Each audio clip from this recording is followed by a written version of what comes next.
Hi,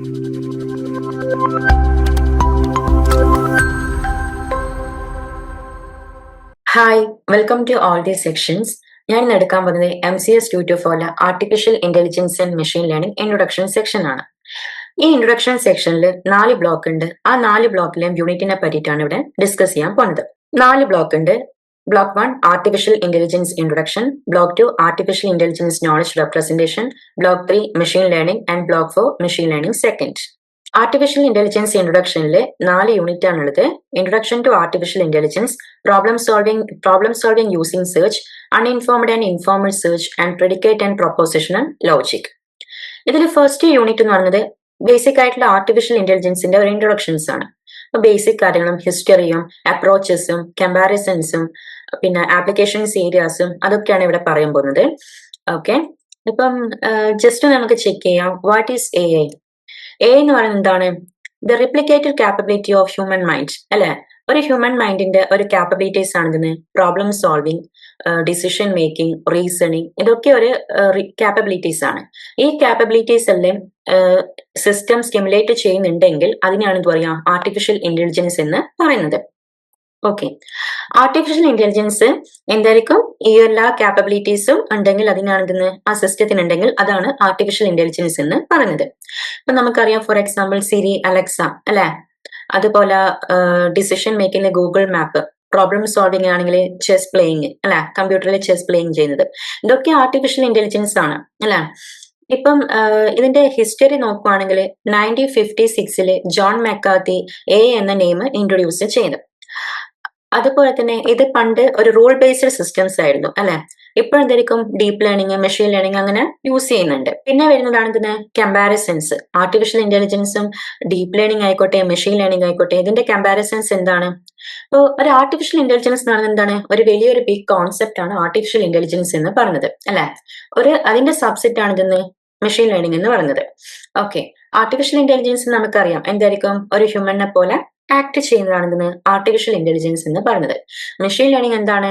മെഷീന് learn ചെയ്യുക, അല്ലെ? അതായത് പുറമേയുള്ള ഡാറ്റാസ് എന്തായിരിക്കും? ഒരുപാട് ഡാറ്റാസിനെ ആക്സസ് ചെയ്തിട്ട് മെഷീൻ എന്തായിരിക്കും? ലേൺ ചെയ്യുക, ലേൺ ചെയ്തുകൊണ്ടേ ഇരിക്കുക. അങ്ങനെ ഉണ്ടാണെങ്കിൽ മാത്രമേ നമുക്ക് കറക്റ്റ് ആയിട്ടുള്ള ടാസ്ക് ചെയ്യാൻ പറ്റും, അല്ലെ? അതിന് വേണ്ടിയിട്ട് യൂസ് ചെയ്യുന്നതാണ് ഇതിന് മെഷീൻ ലേണിംഗ് എന്ന് പറയുന്നത്. ഇപ്പൊ ഡീപ് ലേണിംഗ് ആയിക്കോട്ടെ, ഡീപ് ലേണിംഗ് എന്ന് പറയുന്നത് എന്തായിരിക്കും? ലൈക്ക് ന്യൂറൽ നെറ്റ്വർക്ക് ആണ്, അല്ലെ? അതെന്തായിരിക്കും? ഒരു ഹ്യൂമൻ ബ്രെയിനിന് ആർക്കിടെക്ചറിനെ പോലെ ഇമിറ്റേറ്റ് ചെയ്യുന്നതാണ് ഇതിന് ഡീപ് ലേണിംഗ് എന്ന് പറയുന്നത്. ഓക്കെ, സപ്പോസ് ഫോർ എക്സാമ്പിൾ ഒരു ആർട്ടിഫിഷ്യൽ ഇന്റലിജൻസ് എടുക്കുക. അപ്പൊ അതൊരു ടാസ്ക് എന്ന് വെച്ചാൽ ഒരു ഓട്ടോമനസ് കാർ ഡ്രൈവിംഗ്, അതായത് സ്വന്തമായിട്ട് ഒരു കാർ ഡ്രൈവിംഗ് എന്നുള്ള ഒരു ടാസ്ക് എടുത്ത്. അപ്പൊ അതിൽ എന്താണ് മെഷീൻ ലേണിംഗ് ചെയ്യുന്നത്? മെഷീൻ ലേണിംഗ് ചെയ്യുന്നത് വെച്ചാൽ ട്രാഫിക് പാറ്റേൺസിന് ലേൺ ചെയ്യും, അല്ലെ? ഇപ്പൊ റെഡ് ആണെങ്കിൽ എന്തായിരിക്കും? അത് സ്റ്റോപ്പ് ചെയ്യും. ഗ്രീൻ ആണെങ്കിൽ അത് ഗോ, യെല്ലോ ആണെങ്കിൽ വെയിറ്റ് ചെയ്യും. അങ്ങനെയുള്ള പാറ്റേൺസിന് എന്തായിരിക്കും? ലേൺ ചെയ്യുന്നതാണ് മെഷീൻ ലേണിംഗിന്റെ ഒരു ഡ്യൂട്ടി എന്ന് പറയുന്നത്. ഇപ്പൊ ഡീപ് ലേണിംഗ് ആയിക്കോട്ടെ, ഡീപ് ലേണിംഗ് എന്തായിരിക്കും? കാറിന്റെ സെൻസേഴ്സ്, അതായത് ക്യാമറയെല്ലാം യൂസ് ചെയ്തിട്ട് എന്തായിരിക്കും? ചെറിയ ഒബ്ജക്റ്റ് ആയിക്കോട്ടെ അതിനൊക്കെ എന്തായിരിക്കും? റെക്കഗ്നൈസ് ചെയ്യാൻ വേണ്ടിയിട്ടാണ് ഡീപ് ലേണിംഗ് അവിടെ യൂസ് ചെയ്യുന്നത്. ഓക്കെ, പിന്നെ വരുന്നതാണ് ഇന്റലിജന്റ് ഏജന്റ്. ഇന്റലിജന്റ് ഏജന്റ് എന്ന് പറയുന്നത് എന്താണ്? ഏജന്റ് നമുക്കറിയാം, ഇപ്പൊ ലൈക്ക് റോബോട്ട്, അല്ലെ? റോബോട്ട് എന്തായിരിക്കും? അതൊരു ഇന്റലിജന്റ് ഏജന്റ് ആയിട്ട് നമുക്ക് എടുക്കാം. അതായത് റോബോട്ട് എന്തായിരിക്കും? പുറത്തുള്ള എൻവയോൺമെന്റിൽ ഉണ്ടാകുന്ന കാര്യങ്ങൾ പെർസീവ് ചെയ്തിട്ട് എന്തായിരിക്കും? അതിന്റെ ആക്ച്വേറ്റർ യൂസ് ചെയ്തിട്ട് എന്തായിരിക്കും?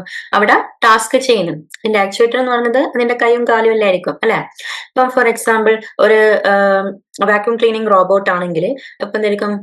ഡേർട്ട് അവിടെ ഡിറ്റക്ട് ചെയ്താൽ എന്തായിരിക്കും? അത് ഓട്ടോമാറ്റിക്കലി അവിടെ ക്ലീൻ ആക്കും, അല്ലെ? അതൊരു സ്വന്തമായിട്ടുള്ള ഒരു ഡിസിഷൻ മേക്കിംഗ് ആണ് അവിടെ ചെയ്യുന്നത്, അല്ലെ? റീസണിങ് ആണ് അവിടെ ചെയ്യുന്നത്. ഓക്കെ, ഇതാണ് ഏജന്റ് എന്ന് പറയുന്നത്. നെക്സ്റ്റ് വണ്ണാണ് പ്രോബ്ലം സോൾവിംഗ് യൂസിങ് സെർച്ച് എന്ന് പറയുന്നത്. എന്താണ്? Introduction to state space search, problem formulation, structure of state space, problem solution of state space. അതായത് ഒരു പ്രോബ്ലം എങ്ങനെയാണെന്ന് ഡിഫൈൻ ചെയ്യുന്നതാണ് ഇതിൽ പറയുന്നത്. അപ്പൊ ആ പ്രോബ്ലം ഡിഫൈൻ ചെയ്താൽ ഒരുപാട് എൻക്യൂസ് പ്രോബ്ലം ചെയ്യാനുണ്ട്, അതിൽ ഫോർക്യൂൺ പ്രോബ്ലം ചെയ്യാനുണ്ട്, ബാക്ക് ട്രാക്കിംഗ് ചെയ്യാനുണ്ട്. അപ്പം ഇത്തരം കുറച്ച് പ്രോബ്ലത്തിനെ ഡിഫൈൻ ചെയ്യുക, അതിന്റെ അൽഗോരിതം സ്പെസിഫൈ ചെയ്യുക, അതൊക്കെയാണ് ഈ ഒരു യൂണിറ്റിൽ എന്ന് പറയുന്നത്. പിന്നെ ആൽഫ ബീറ്റ പ്രോണിംഗ് അൽഗോരിതം. അപ്പം ഈ ഒരു അൽഗോരിതം കേട്ടിട്ട് പേടിക്കണ്ട, എളുപ്പം തന്നെയാണ്. നെക്സ്റ്റ് വൺ ആണ് യൂണിറ്റ് 3, അതായത് അൺഇൻഫോംഡ് ആൻഡ് ഇൻഫോംഡ് സെർച്ച്. അല്ലെ? അതിൽ നമുക്ക് ഫെമിലിയർ ആയിട്ടുള്ള BFS, അതിന്റെ ടൈം ആൻഡ് സ്പേസ് കോംപ്ലക്സിറ്റി, അതുപോലെ കമ്പാരിസൺസ്, TFSന്റെ BFSന്റെ കമ്പാരിസൺസ്, അതിന്റെ ടൈം ആൻഡ് സ്പേസ് കോംപ്ലക്സിറ്റി, പിന്നെ അഡ്വാൻറ്റേജസ് ആൻഡ് ഡിസഡ്വാൻറ്റേജസ്, പിന്നെ അതിൽ വരുന്ന iterative deepening, depth first search, ഇതൊക്കെ ഒരു ഫെമിലിയർ ആയിട്ടുള്ള ഒരു അൽഗോരിതംസ് ആണ്. അതൊക്കെ ഒന്ന് പഠിക്കാനുള്ളതാണ് ഈ അൺഇൻഫോംഡ് ആൻഡ് ഇൻഫോംഡ് സെർച്ചിലെ യൂണിറ്റ് 3 എന്ന് പറയുന്നത്. പിന്നെ ഫെമിലിയർ ആയിട്ടുള്ള A* അൽഗോരിതം ഉണ്ട്, അതിന്റെ വർക്കിങ്ങും പഠിക്കാനുണ്ട്. പിന്നെ വരുന്നതാണ് യൂണിറ്റ് 4, അതായത് പ്രെഡിക്കേറ്റ് ആൻഡ് പ്രൊപ്പോസിഷണൽ ലോജിക്. നമുക്കറിയാം പ്രൊപ്പോസിഷണൽ ലോജിക് അല്ലെ, അതിൽ വരുന്ന നെഗേഷൻ, ട്രൂത്ത് ടേബിള്, കൺജക്ഷൻസ്, ഡിസ്റ്റിങ്ഷൻസ്, ഇതൊക്കെ നമ്മൾ പഠിച്ചു കഴിഞ്ഞാണ്. അതൊന്നും അവിടെ ഡിസ്കസ് ചെയ്യാനുണ്ട്. പിന്നെ വരുന്നതാണ് block 2, artificial intelligence knowledge representation അല്ലെ. അതിൽ 4 യൂണിറ്റ് ആണ് വരുന്നത്. എന്ത്? First order logic, rule based systems and പിന്നെ പ്രോബബിലിറ്റിസ്റ്റിക് റീസണിങ്, ഫസി ആൻഡ് റെഫ്സെറ്റ്. ഓക്കെ, ഇപ്പം ഒരു ബ്ലോക്ക് 2 എന്ന് പറയുമ്പോൾ എന്തായിരിക്കും? അതിൽ എയില് ഒരു നോളജ് റെപ്രസെന്റേഷൻ ആണ് അല്ലെ. ഈ നോളജ് റെപ്രസെന്റേഷൻ എന്ന് പറഞ്ഞാൽ എന്താണ്? ഇതിൽ എങ്ങനെ റീസണിങ് നടക്കാം എന്നതാണ് ഇതിന്റെ മെയിൻ ഫോക്കസ് എന്ന് പറഞ്ഞത് അല്ലെ. അപ്പൊ എന്താണ് ഒരു നോളജ് റെപ്രസെന്റേഷൻ എന്ന് പറഞ്ഞത്? ഇപ്പം ഒരു ഹ്യൂമൻ അറിഞ്ഞ ഒരു നോളജ് എന്തായിരിക്കും? അതൊരു മെഷീനിൽ റെപ്രസെന്റ് ചെയ്യണം, എന്നാൽ മാത്രമേ AI എന്തായിരിക്കും ഒരു കറക്റ്റ് ടാസ്ക് ചെയ്യാൻ പറ്റും അല്ലെ. AI ഒരു സ്മാർട്ടായിട്ട് പ്രവർത്തിക്കുള്ളൂ. ഇപ്പൊ ഒരു കേസ്, ഒരു മെഡിക്കൽ ഡയഗ്നോസിസ് AI സിസ്റ്റം ആണെങ്കിൽ അതെന്തായിരിക്കും? ഒരു ഡിസീസിനും ഒരു സിംറ്റംസിനും ഇടയിൽ എന്തായിരിക്കും? ഒരു ഹ്യൂമന്റെ ഒരു നോളജും കൂടി അതിൽ യൂസ് ചെയ്യും, എന്നാൽ മാത്രമേ ആ ഒരു AIക്ക് ഒരു ഡിസിഷൻസ് എടുക്കാൻ പാടുള്ളൂ അല്ലെ. അതിന് വേണ്ടിയിട്ടാണ് ഒരു നോളജ് റെപ്രസെന്റേഷൻസ് യൂസ് ചെയ്യുന്നത്. പിന്നെ ഒരു rule based systems and other formalism ഉണ്ട്. അതിൽ നമുക്ക് semantic net, frames, script, rule based system, forward chaining, backward chaining, ഇതൊക്കെ പഠിക്കാനുണ്ട്. അപ്പം ഒരു റൂൾ ബേസ്ഡ് സിസ്റ്റം എന്ന് പറയുന്നത് ഞാൻ നേരത്തെ പറഞ്ഞു, പണ്ട് ഒരു റൂൾ ബേസ്ഡ് സിസ്റ്റംസ് ആയിട്ടാണ് ആർട്ടിഫിഷ്യൽ ഇന്റലിജൻസ് യൂസ് ചെയ്തിരിക്കുന്നത് അല്ലെ. അപ്പം ഒരു ഇഫ് ദെൻ റൂൾസ് വെച്ചിട്ടാണ് ഇതിൽ യൂസ് ചെയ്യുന്നത്. അതായത് ഇപ്പൊ സപ്പോസ് ഇപ്പം if traffic light is red then stop car, അങ്ങനെ ഒരു rule based system if then rules വെച്ചിട്ടാണ് അവിടെ സ്പെസിഫൈ ചെയ്യുന്നത് അല്ലെ. അപ്പൊ ഇങ്ങനെ ഒരു റൂൾസ് ആണ് ഇവിടെ യൂസ് ചെയ്യുന്നത്. അതായത് if traffic light is red, traffic light red ആണെങ്കിൽ എന്തായിരിക്കും? അവിടെ സ്റ്റോപ്പ് ചെയ്യണം. അതിനാണ് ഈ rule Basil if then systems, if then rules ഇവിടെ യൂസ് ചെയ്യുന്നത്. അപ്പം ഇതിൽ ഫ്രെയിംസ്, സ്ക്രിപ്റ്റ്, സെമാന്റിക് നെറ്റ്സ്, അങ്ങനെയുള്ള കാര്യങ്ങളാണ് ഇതിൽ പഠിക്കാനുള്ളത്. എളുപ്പം തന്നെയാണ്. പിന്നെ പ്രോബബിലിറ്റിസ്റ്റിക് റീസണിംഗ് എന്ന് പറയുന്നത് എന്തായിരിക്കും? റീസണിംഗ് വിത്ത് അൺസർട്ടൺ ഇൻഫർമേഷൻസ്, അതായത് നമുക്ക് ഉറപ്പില്ലാത്ത കാര്യങ്ങൾ എന്തായിരിക്കും? ഒരു പ്രോബബിലിറ്റി വെച്ചിട്ട് അവിടെ പറയാം, ഒരു സജഷൻ ചെയ്യുക, അതാണ് ഇതിൽ യൂസ് ചെയ്യുന്നത്. ഇപ്പം Bayes network, probabilistic inference, basic ideas, Dempster Shafer theory, ഇങ്ങനെ കുറച്ച് തിയറീസ് ആണ് ഇവിടെ പറയുന്നത്. പിന്നെ ഫസി ആൻഡ് റെഫ്സെറ്റ് എന്ന് പറയുന്നത് ഈ യൂണിറ്റ് 8 ഫസി ആൻഡ് റെഫ്സെറ്റ് എന്ന് പറയുന്നത് എന്തായിരിക്കും? ഫസി സിസ്റ്റം ഒക്കെ അറിയുന്നതാണ്. എന്തായിരിക്കും? ഒരു പാർഷ്യൽ വാല്യൂസ് സെറ്റ് ചെയ്യുക എന്നതാണ് ഇതിന് ഫസി സിസ്റ്റംസ് പറയുന്നത് അല്ലെ. ഇപ്പം നമുക്കൊരു എക്സാമ്പിൾസ് എടുക്കാം. റൂം ഈസ് ഹോട്ട് അല്ലെ. ഒരു റൂം ഹോട്ട് ആവുന്ന വെച്ചാല് നമുക്കതിന് അതിന്റെ ആൻസർ യെസ് ഓർ നോ, അതിന് പകരം നമ്മൾ എന്താണ് യൂസ് ചെയ്യുക? ഒരു പാർഷ്യൽ വാല്യൂസ് ആയിരിക്കും അല്ലെ. ഇപ്പം ലൈക്ക് 0.7, 0.8, അങ്ങനെയുള്ള പാർഷ്യൽ വാല്യൂസ് അവിടെ യൂസ് ചെയ്യും. അതാണ് ഇതിന് ഫസി സിസ്റ്റം എന്ന് പറയുന്നത്. ഓക്കെ, അതായത് ഒരു പാർഷ്യൽ വാല്യൂസ് മാത്രം അവിടെ യൂസ് ചെയ്യും instead of yes or no അല്ലെ. അപ്പൊ അതില് ഫസ്റ്റ് ഇൻഫ്ലുവൻസ് പഠിക്കാനുണ്ട്, റെഫ്സെറ്റ് തിയറി പഠിക്കാനുണ്ട്, അങ്ങനെ കുറച്ച് കാര്യങ്ങൾ പഠിക്കാനുണ്ട്. പിന്നെ ബ്ലോക്ക് 3 എന്ന് പറയുന്നത് മെഷീൻ ലേണിംഗ് ആണ് അല്ലെ. അതിൽ വരുന്നതാണ് introduction to machine learning methods, classification, regression, neural network and deep learning. Okay, ഇപ്പം ഒരു മെഷീൻ ലേണിംഗ് മെത്തേഡ്സ് എന്ന് പറയുമ്പോൾ മെഷീൻ ലേണിംഗ് അറിയാം, നേരത്തെ പറഞ്ഞതാണ് ഇതെന്ന്. മെഷീന് ലേൺ ചെയ്യുക, അതിന് ഒരുപാട് ടെക്നിക്സ് ഉണ്ട് അല്ലെ. നമുക്ക് സൂപ്പർവൈസ്ഡ് ലേണിംഗ് ഉണ്ട്, അൺസൂപ്പർവൈസ്ഡ് ലേണിംഗ് ഉണ്ട്, റീഇൻഫോഴ്സ്മെന്റ് ലേണിംഗ് ഉണ്ട് അല്ലെ. സൂപ്പർവൈസ്ഡ് ലേണിംഗ് എന്ന് പറയുന്നത് എന്താണ്? ലാബിൽ വെച്ച് യൂസ് ചെയ്യുന്നതാണ്. അൺലാബിൾ ഡാറ്റാസ് യൂസ് ചെയ്യുന്നതാണ് ഇതിന് അൺസൂപ്പർവൈസ്ഡ് ലേണിംഗ് അല്ലെ. റീഇൻഫോഴ്സ്മെന്റ് ലേണിംഗ് എന്ന് പറയുന്നത് എന്താണ്? അതൊരു ആപ്റ്റ് ക്രിറ്റിക് അൽഗോരിതം ആണ് അല്ലെ. അത് നമുക്ക് പിന്നീട് പഠിക്കാം, ഇതൊക്കെ ഈസി തന്നെയാണ്. പിന്നെ വരുന്നതാണ് ക്ലാസിഫിക്കേഷൻസ്, അതായത് സൂപ്പർവൈസ്ഡ് ലേണിംഗിന്റെയും ഒരു അണ്ടർസ്റ്റാൻഡിങ് ചെയ്യുന്നതാണ് ക്ലാസിഫിക്കേഷൻ എന്ന് പറയുക. അതായത് ഇപ്പം നമുക്ക് എന്തായിരിക്കും? ഫോർ എക്സാമ്പിൾ ഇപ്പം ഒരു എക്സാം മാർക്ക് അത് നമുക്ക് ക്ലാസിഫൈ ചെയ്യാൻ പറ്റും, പാസ് ഓർ ഫെയിൽ. അപ്പൊ അതിന് നമുക്ക് എന്തായിരിക്കും? ഒരു ലാബിൽ വെച്ചിട്ട് അവിടെ ക്ലാസിഫൈ ചെയ്യാൻ പറ്റും. അതിന് വേണ്ടിയിട്ടാണ് നമ്മൾ ക്ലാസിഫിക്കേഷൻ എന്നല്ല യൂസ് ചെയ്യുന്നത്. അതിൽ കുറച്ച് അൽഗോരിതംസ് ഉണ്ട്. K nearest neighbours, decision tree and logic regression, support vector machines, ഇതൊക്കെയാണ് അതിൽ പഠിക്കാനുണ്ട്. പിന്നെ വരുന്നതാണ് റിഗ്രഷൻസ് അല്ലെ. റിഗ്രഷൻസ് എന്ന് പറയുന്നത് എന്താണ്? ഒരു പ്രെഡിക്റ്റിംഗ് കണ്ടിന്യൂസ് വാല്യൂസ് ആണ്. അതിന്റെ ഒരുപാട് ടൈപ്പ് റിഗ്രഷൻസ് ആണ്. Linear regressions, polynomial regressions, support vector regressions അല്ലെ. ഇപ്പം ഇതെന്താണ്? ഇതൊരു കാറ്റഗറി ബേസ് അല്ല. ഇപ്പം നാളത്തെ ഒരു ടെമ്പറേച്ചർ നമുക്ക് പ്രിഡിക്ട് ചെയ്യാം അല്ലെ. അപ്പൊ അതെന്തൊരു കണ്ടിന്യൂസ് വാല്യൂസ് ആണ്. അപ്പൊ അത് നമുക്ക് എന്തെടുക്കാം? ഒരു റിഗ്രഷന്റെ കേസിൽ ഉൾപ്പെടുത്താം. പിന്നെ വരുന്നത് neural network and deep learning അല്ലെ. ഇപ്പം ഡീപ്പ് ലേണിംഗ് ഞാൻ പറഞ്ഞതാണ് എന്തെന്ന്, ഒരു ഹ്യൂമൻ ബ്രെയിൻ ആർക്കിടെക്ചർ പോലെയാണ് അല്ലെ. ഹ്യൂമൻ ബ്രെയിനെ ഇമിറ്റേറ്റ് ചെയ്യുന്നതാണ് അല്ലെ ഡീപ്പ് ലേണിംഗ് എന്ന് പറഞ്ഞത്. ഇതിന് കുറച്ച് ഹിഡൻ ലെയേഴ്സ് ഉണ്ട് അല്ലെ.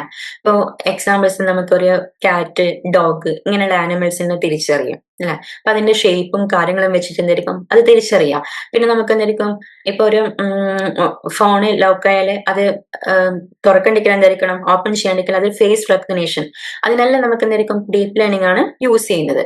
ഓക്കെ, മെഷീൻ ലേണിംഗിന്റെ ടെക്നിക് ആണ് ഇതെല്ലാം അല്ലെ. ന്യൂറൽ നെറ്റ്വർക്ക് വിത്ത് ഹിഡൻ ലെയേഴ്സ് പറയണം, propagation algorithm, back propagation algorithms, deep learning, എങ്ങനെയാണ് ഡീപ്പ് ലേണിംഗ് വർക്ക് ചെയ്യുന്നത്, ഡീപ്പ് ലേണിംഗും മെഷീൻ ലേണിംഗും തമ്മിലുള്ള ഡിഫറൻസ്, അതൊക്കെയാണ് ഇതിൽ ഡിസ്കസ് ചെയ്യുന്നത്. പിന്നെ വരുന്നതാണ് ബ്ലോക്ക് 4, അതായത് മെഷീൻ ലേണിംഗ് സെക്കൻഡിൽ വരുന്നത് feature selections and extractions.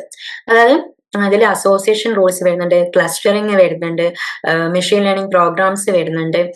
Okay, ഇപ്പൊ ഫീച്ചർ സെലക്ഷൻസ് ആൻഡ് എക്സ്ട്രാക്ഷൻ എന്ന് പറയുന്നത് എന്താണ് അല്ലെ. അതെന്ന് വെച്ചാല് ഒരു വലിയ ഡാറ്റ സെറ്റ് നമുക്ക് യൂസ് ചെയ്യേണ്ടി വരും. ഡാറ്റ സെറ്റ് എന്ന് പറയുമ്പോൾ ഒരു ഗ്രൂപ്പ് ഓഫ് ഡാറ്റാസ് അല്ലെ. ആ ഗ്രൂപ്പ് ഓഫ് ഡാറ്റാസിൽ യൂസ് ചെയ്യുമ്പോൾ അതിൽ ഏറ്റവും യൂസ്ഫുൾ ആയിട്ടുള്ള ഫീച്ചേഴ്സിനെ മാത്രമായിട്ടും സെലക്ട് ചെയ്യും അല്ലെ. അങ്ങനെ എടുത്താൽ മാത്രമേ എന്തായിരിക്കും സിസ്റ്റം ആക്യുറേറ്റ് ആയിട്ടും എഫിഷ്യന്റ് ആയിട്ടും പ്രവർത്തിക്കും. അതിനുവേണ്ടി യൂസ് ചെയ്യുന്നതാണ് ഫീച്ചർ സെലക്ഷൻ ആൻഡ് എക്സ്ട്രാക്ഷൻസ്. അതായത് സെലക്ട് ചെയ്യുക, ബാക്കിയുള്ള കാര്യങ്ങൾ എന്താ ചെയ്യുക, എക്സ്ട്രാക്ട് ചെയ്യുക. അതിൽ വരുന്നതാണ് എന്തെന്ന്, അതിൽ ഇൻട്രൊഡക്ഷൻ കാര്യങ്ങൾ വരുന്നുണ്ട്, പ്രിൻസിപ്പൽ കോമ്പണന്റ് അനലൈസ് വരുന്നുണ്ട്, ലീനിയർ ഡിസ്ക്രിമിനന്റ് അനലൈസ് വരുന്നുണ്ട്, ഡീകമ്പോസിഷൻ വരുന്നുണ്ട്. അതൊക്കെയാണ് ഇതിൽ യൂണിറ്റ് 13 ഡിസ്കസ് ചെയ്യുന്നത്. വരുന്നതാണ് ഇത് തന്നെ അസോസിയേഷൻ റൂൾസ്, ഡിസ്കവറി, പിന്നെ pincer search, generating association rules, ഇതൊക്കെയാണ് ഈ യൂണിറ്റ് 14ലും പഠിക്കുന്നത്. ക്ലസ്റ്ററിങ് യൂണിറ്റ് 50 വരുന്നതാണ് ക്ലസ്റ്ററിങ് അല്ലെ. അതെന്തായിരിക്കും, ക്ലസ്റ്ററിങ്ങിനെ ഇൻട്രൊഡക്ഷൻ ചെയ്യുന്നത്, പിന്നെ ടൈപ്പ് ഓഫ് ക്ലസ്റ്ററിങ്. അപ്പം ക്ലസ്റ്ററിങ് മീൻസ് എന്താണ്? ക്ലസ്റ്റർ എന്ന് പറയുന്ന ഒരു സിമിലർ ഡാറ്റാസിന് എന്തായിരിക്കും ഒരു ലാബിൽ വെച്ചിട്ട് ഗ്രൂപ്പാക്കി മാറ്റുക അല്ല. ഇപ്പൊ ഒരു ക്ലാസ് എടുക്കുകയാണെങ്കിൽ, അതായത് ഒരു സ്റ്റുഡന്റിന്റെ പെർഫോമൻസ് എടുക്കുകയാണെങ്കിൽ നമുക്ക് എന്തായിരിക്കും ഹൈ, ലോ ലെവൽ അല്ലെങ്കിൽ മീഡിയം ലെവൽ, അങ്ങനെ നമുക്ക് എന്തായിരിക്കും ഒരു ലെവൽ വെച്ചിട്ട് അവിടെ ക്ലാസിഫൈ ചെയ്യാം. അതിന് വേണ്ടിയിട്ടാണ് ഒരു സിമിലർ ഡാറ്റാസിനെ ഗ്രൂപ്പായിട്ട് ക്ലാസിഫൈ ചെയ്യാം. അതിനാണ് ക്ലസ്റ്ററിംഗ് എന്ന് പറയുന്നത്. പിന്നെ വരുന്നതാണ് യൂണിറ്റ് 60 അല്ലെ. ഇതില് മെഷീൻ ലേണിംഗ് പ്രോഗ്രാം എപ്പോഴും യൂസ് ചെയ്യുന്നതാണ് പൈത്തൺ ആണ് അല്ലെ. പൈത്തൺ എന്താണ്, ഒരു മോസ്റ്റ് പോപ്പുലർ ലാംഗ്വേജസ് ആണ്, സിമ്പിൾ ആണ് അല്ലെ, ഈസി ടു അണ്ടർസ്റ്റാൻഡബിൾ ആണ്. അതുപോലെ ഇതിന്റെ ലൈബ്രറി എന്ന് പറയുന്നതായിരിക്കും NumPy, പാണ്ട, അങ്ങനെ ആയിരിക്കും അല്ലെ. അപ്പം ഇതില് മോസ്റ്റ്ലി ആയിട്ട് നമുക്ക് ഡാറ്റാ സെറ്റിൽ നിന്ന് ട്രെയിൻ ചെയ്ത് ഉള്ള സിസ്റ്റം യൂസ് ചെയ്യുന്നത് ഈ പ്രോഗ്രാംസ് ആയിരിക്കും. ഡാറ്റാ സെറ്റിന് ട്രെയിൻ ചെയ്യാനുള്ള പ്രോഗ്രാംസിന്റെ ആയിരിക്കും പൈത്തൺ ആയിരിക്കും നമ്മൾ മോസ്റ്റ്ലി കോമൺലി ആയിട്ട് യൂസ് ചെയ്യുന്നത്. അപ്പം ഡാറ്റാ സെറ്റ് ലോഡ് ചെയ്യാനും ഡാറ്റാസിനെ പ്രീ പ്രോസസ് ചെയ്യാനും പിന്നെ അൽഗോരിതം വെച്ച് അപ്ലൈ ചെയ്തിട്ട് ട്രെയിൻ ചെയ്യാനും ഒക്കെ ഈ പൈത്തൺസ് യൂസ് ചെയ്യുന്നുണ്ട്. അപ്പൊ ഇതിൽ എന്തായിരിക്കും നിയറസ്റ്റ് നെയ്ബേഴ്സ്, അതുപോലെ logical regressions and support vectors, പിന്നെ polynomial regressions, association rules, clustering algorithm, K means, feature selections and extractions, ഇതൊക്കെ യൂണിറ്റ് 16 പറയുന്നുണ്ട്. ഓക്കെ, ഇതെല്ലാം ഈ ഇൻട്രൊഡക്ഷൻ സെക്ഷൻസിൽ പറയാനുള്ളത്. എല്ലാം ഈസി സബ്ജക്റ്റ് തന്നെയാണ്. കോമൺ ആയിട്ടുള്ള ആർട്ടിഫിഷ്യൽ ഇന്റലിജൻസ് തൊട്ടിട്ട് ലാസ്റ്റ് മെഷീൻ ലേണിംഗ് വരെ എങ്ങനെയാണെന്നുള്ളത് കാര്യങ്ങളാണ് ഇവിടെ പറഞ്ഞു കൊടുക്കാൻ പോകുന്നത്. ഓക്കെ, ആർട്ടിഫിഷ്യൽ ഇന്റലിജൻസ് മനസ്സിലാവും, അതുപോലെ machine learning, deep learning. Okay, thank you.